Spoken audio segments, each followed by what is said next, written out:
Hello Grant, it's Chris from Phoenix Engine Management.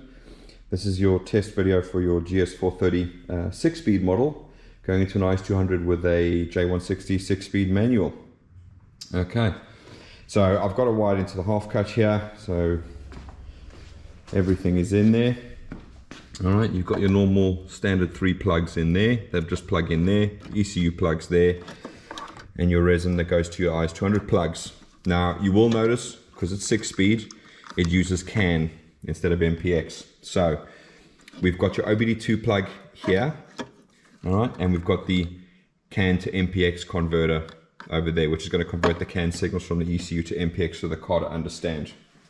All right, so we're going to run a few tests. Obviously, we're going to go through some stuff first, then we're going to run the motor, and then we'll go from there.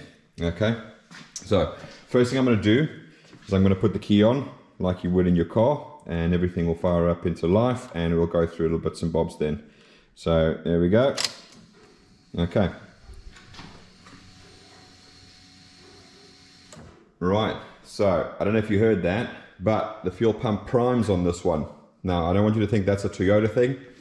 That's actually this device here. I think to help out people with conversions, we've made the device so that it actually will prime the fuel pump for 6 seconds with ignition on. So again, not a standard Toyota feature. That is only a feature of our device that's doing that. Right, so looking at the gauges, we'll go through. So we've got oil light at the bottom there, got charge light in the rev counter.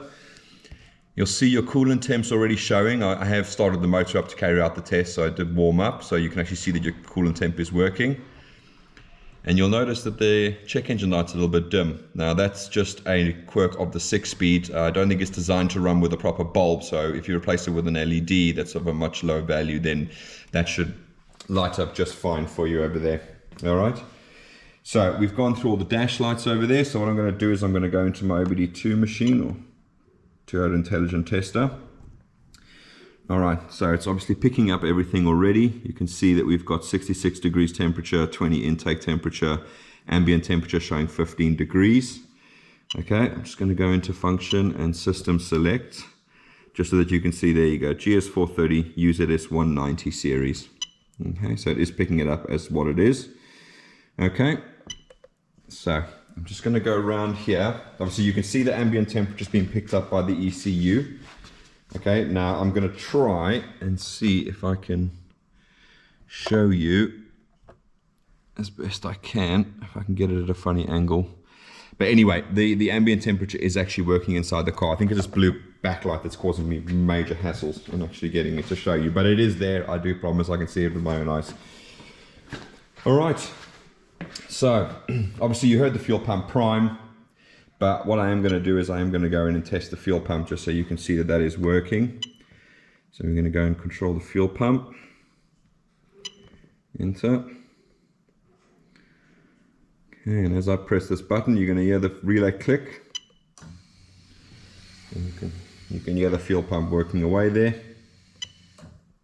All right. Okay, so we'll go back to data list there. Okay, so next thing is your gearbox harness. So as you can see, it comes out here, the back of the harness. Obviously it'll go down your gearbox over here, but we're just going to test that it all works. So there's your reverse connector.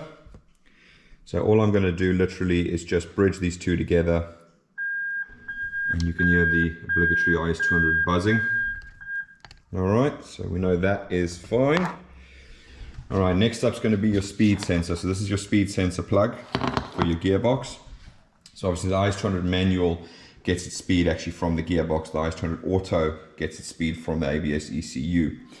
Okay, so a little useful tip for anyone that if you are converting an IS200 manual, you need to give it a speed signal or take the speed signal from the ABS ECU. If you're converting an auto, you actually don't need to worry about the speed signal because it'll get them from the ABS. Okay. So all we're going to do now is I'm just quickly going to feed it a signal from our device, and then I'll show you on the clocks exactly what it looks like. Okay, so that's that. Okay, into test mode. Let me grab my output signal. Okay, so we're just going to put it in here. So this confirms obviously the power and the ground and the signal on the thing are in the correct field. And as I plug that in, hang on, hope I put it in the right place. As I plug it in, there you go, you can actually see that the speed is working. Okay, so I'm happy with that. That's obviously working just fine. All right, so in terms of the harness and everything, obviously you've got your earths at the back here. Boom, boom, that's coming off your harness over there. You'll need to put an earth on the block. This lambda sensor comes around here underneath between the exhaust manifold here, so just make sure that it's protected. Usually there's a little bit of metal heat shield that I've actually removed because obviously I'm only starting this engine on a stand, so there's no need for it here, but do make sure that you get, otherwise these plugs are going to get very hot very quickly. Okay, right, so we've got your pedal here, and that's obviously plugged in to your harness that comes out here, so that obviously will go to the driver's side from there. So with the 3UZ, you can't actually hear the throttle until you press the pedal down. There you go, now you got your buzz in. Okay, so we know the throttle's working. Okay, all right, so I think the next step's going to be now, we're going to fire this thing up. Okay, we're going to rev it up, that'll make sure that the drive-by-wire is working. We'll go into the testing. We're going to test the two VVTi solenoids. We're going to see the tack on the dash that I'll show you. Obviously the oil and alternator light will go out. The check engine light in this case is going to stay on because I haven't got the 6-speed NOx sensors yet. I did order them. I was hoping they'd be here before today, but unfortunately no such luck. So we are going to have error codes for NOx sensors on here. And obviously the running will show that the injectors, coil, starter, and everything is going to work. And then we'll go through and make sure we've got no codes for the automatic gearbox because they've obviously been remapped out. All right. So obviously this is your sub harness that goes underneath. Obviously you've got your two NOx sensors in the bank there, and the one that goes off to your starter motor, and then this is obviously your power cable that you'll then attach to your battery. All right. Okay. So in terms of the ACAs, I'm just going to explain it first before I actually start up the motor and show you what it's going to do. But okay, ACAS, first of all, acoustic control induction system. You've got 8 little valves, okay, in each of these little sort of tunnels here. Okay, in this position they're open, effectively halving the intake length, and as soon as I start it up after a few seconds it's going to go boom and it's going to close. Now when they close, obviously the air's got to travel all the way from here all the way along this tube all the way down into the actual intake itself. Okay, so that's what that does. So low RPM, long runner lengths, more torque, higher RPM, looking for horsepower, shorter intake lengths. Nice and simple. On the back of your fuel rail, you've got fuel pulsation dampers. Okay, so these aren't regulators. You've got one on each side. Okay, little screws on them will actually sit flush when there's no fuel pressure.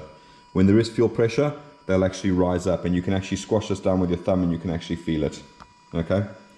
Again, deadhead system.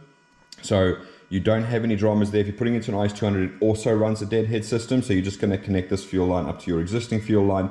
Regulation is taken care of back inside the fuel tank itself. Your whole little fuel pump basket and everything has got everything on that it needs. Okay. All right.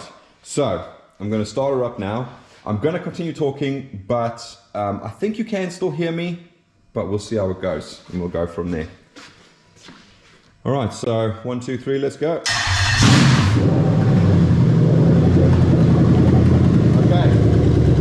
so we've got it all running. So we're just going to test the drive-by-wire.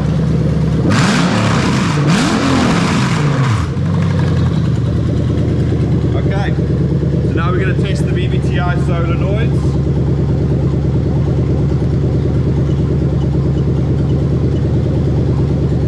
Okay, so that's bank 1. And as soon as I press the button, you're going to hear a very weird engine noise.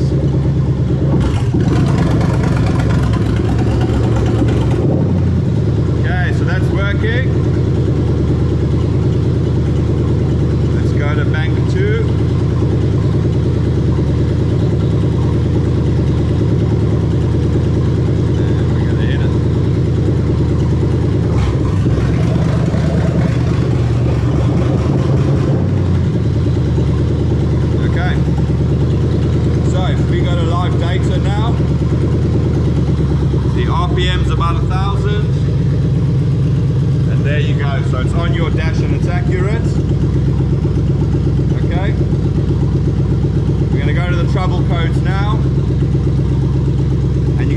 we've only got the 2. For the 2 knock sensor codes, like I said, you would have. Okay, we'll go back there.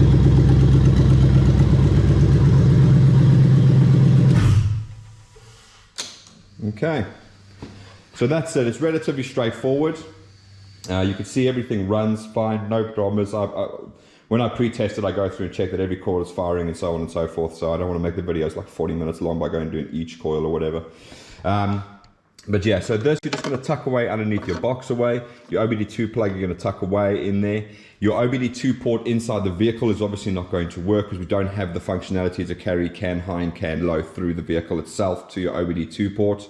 So you will have to use this one for diagnostics, but you can plug in like a Bluetooth module or something like that, maybe, and have your phone, and you can sort of read the live data as it comes through from there. All right. Okay, this is obviously just a junction box, so you're just going to leave it there, and that's going to go from there. All right. So I was going to say, you've got a GS430 that's a 6-speed from the 3rd generation vehicle. Okay. So 3rd generation vehicle, it's the same as these boys. So that's your IS200 and your IS250. So very different ECU box. So you can see that you've got these weird sort of little eyelets on here. Okay. So you might be able to just cut off these eyelets on each side to get it to fit into your box and do the same thing as usual. So this little lip around here, you can basically grind that off and it should fit into your box, no problem. There obviously is no option like with an LS430 6-speed or a normal 3UZ 5-speed. Obviously you can get an IS200 box and you can make it fit. In this case, you're not really going to have that many options. You've got a much newer motor that's a 6-speed one. So you're going to have to, like I said, trim that down possibly. I'd start with the rim here, get it all the way down inside the box and then see how these things affect. But they're clearly going to hit over, but just try and remove as little as you need to essentially from there. Okay. So everything else is down there. So the only thing really that you've got to do is obviously plug your harness in. This is a proper grommet that's going to go into the slot over here. You've got your alternator, which goes in there. So that runs down there along to there, and that goes to your alternator. So that's your alternator main power feed. You've got your starter, 12 volts, which is the one I said is this big thick cable coming out here. So that's got to go onto the main positive of your battery. And I've just had a customer that we've spoken to. Now, just remember, this fuse box over here has a little cable coming out the bottom. And hopefully you can see, but there's actually 2 cables. Sort of my fingers touching the other cable there. So that cable is really important because that's what provides the power to your entire vehicle. So without that one connected, obviously, you're not going to be doing anything or going anywhere. Okay. We do have everything connected for your aircon as well. So if you don't want to run your aircon, you can. You just have to change your aircon pump. So the aircon pump on the 6-speed, you'll see it doesn't have an actual 12-volt feed magnetic clutch. It doesn't work like that. Basically, the original car would have modulated the speed of the pump based on a solenoid, which is why you only had like a 2-wire plug on the back of the aircon pump. So we've actually attached a normal 3-pin Toyota aircon pump plug to your harness. And so basically, if you put a LS400 VVTi, a GS430 or a SC430 aircon pump, you can pop that on there and then you can go from there. Okay, and so I think that's it. Hopefully it goes really, really straightforward for you, and you just bolt everything down and off you go, and she'll just jump and turn the key and she'll fire away. All right, but if there is anything that you need, just let me know and we'll help you out as soon as we can. But thanks for watching, and I got to get this in the box now and off to you. Thank you very much. Bye bye.